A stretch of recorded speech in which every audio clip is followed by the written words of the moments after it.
Alright, so you saw me unbox this thing, and let's see if all the parts are here, and let's see how this display stand works. I actually forgot what I ordered. I didn't even know what this was, but now I know. It does come with a little screwdriver, but it's just, I don't know, such a cheap screwdriver. It might not even fit the heads properly. So let's see if all these are enough to get the job done. But first, let's look at this interface. This screwdriver is not the correct size. You're going to strip it out. Granted, this isn't a high torque application, so this is a number 2 Phillips here. Yeah, you really, this even is a little wobbly. You know, it's possible they gave you this so you don't strip out the acrylic, because if you torque down a screw on acrylic, the acrylic's going to crack. So you know what, I am going to use this even though it's not the right size, because I don't want to obviously crack the acrylic. So the acrylic itself has a protective coating, and you probably want to take that stuff off because the acrylic rods will trap this coating if you don't do that. So that's a pretty good thing, because plastic on plastic is just going to scratch itself during shipping. Okay, so a little bit more here.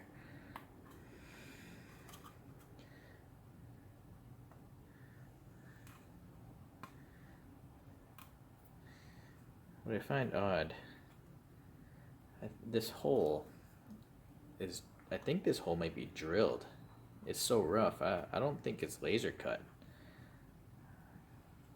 And actually, looking at this is actually hand cut. This radius here is not equal to this radius here. It's very strange. If I was to design this, I would use Illustrator and then bring it into CorelDRAW, but basically everything would be perfect, and then a laser machine would cut all this out. But this is actually stacked up pieces of acrylic, and then they took it to like a belt sander, and then they took a drill and literally just drilled it through, which is why this film is a little hard to get off here, because of remnants from the drilling process. See, if it was a laser cutter, you'd actually see the laser melt that plastic. Anyways, this is a pretty inexpensive display stand, so I guess it's fine, assuming it actually goes together properly. Okay, so I think there's a good chance I'm going to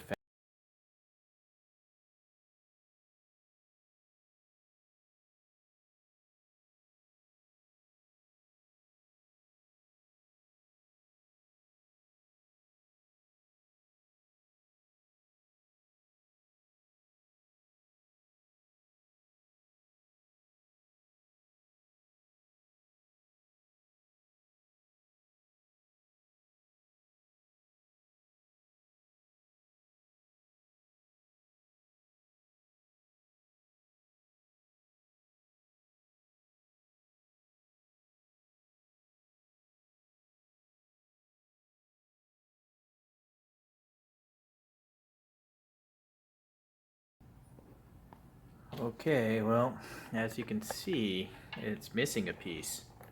The image, first, this thing is called the 5-layer-4, 5 layers, and maybe it's 4 centimeters, let's see.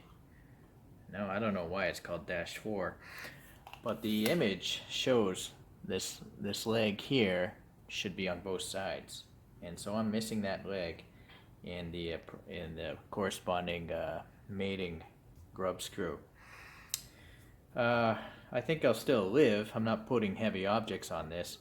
I wouldn't recommend putting heavy objects on this. You can just see the flexibility of this one. So this one in particular, the dimensions are there on Aliexpress, but 5-layer-4, each shelf is around 19.5 inches wide, or 50 centimeters wide. And then depth-wise, because you have this kind of taking up some space, it's around 2.5 inches or 6 centimeters. So the overall height in the back is 25 centimeters or almost 10 inches. So hopefully you can see that stuff. Alright, well, it's a little weird that the pieces aren't laser cut, because it looks like something you would just make yourself. Alright, it's not a professional product. The actual acrylic rods are professional. The threading is all perfect. I didn't cross strip any of the bolts, so the tapping of the threads is very good in this plastic. It's just the actual plates themselves are a little bit amateur hour, I think. But as I mentioned, you can look at the Aliexpress pricing and decide if you think it's a cheap product or not. I think it's a relatively cheap product, and I guess I'm okay with the quality of it. Just a little bit disappointed I didn't get everything I ordered, the missing leg there. And I checked the bubble wrap and the carton twice. It's just not there. But oddly, the grub screw is there. So I just realized. Yeah, so that's unfortunate. Okay, well, let me go get some toys and see what it looks like with some stuff on it.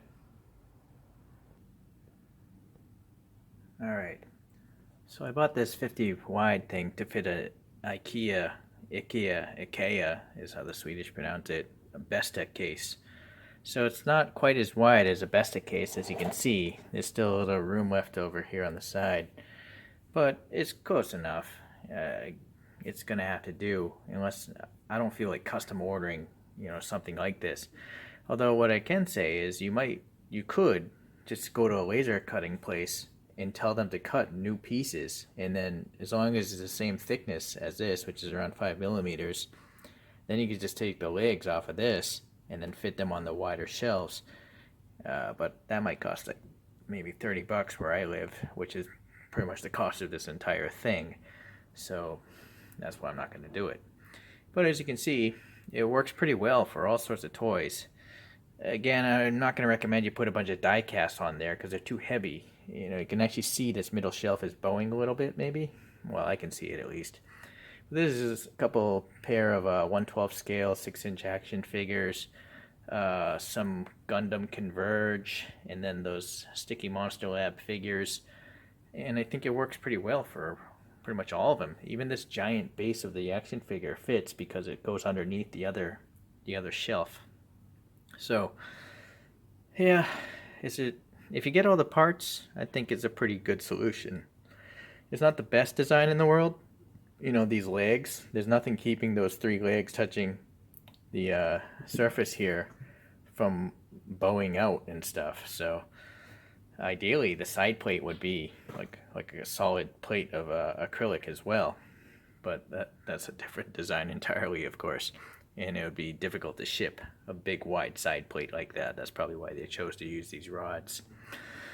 Alright guys, well, just thought I'd share this with you guys in case you're looking for ways to display your stuff, and in particular in a Besta cabinet. Alright, thanks guys, I'll see you around, bye.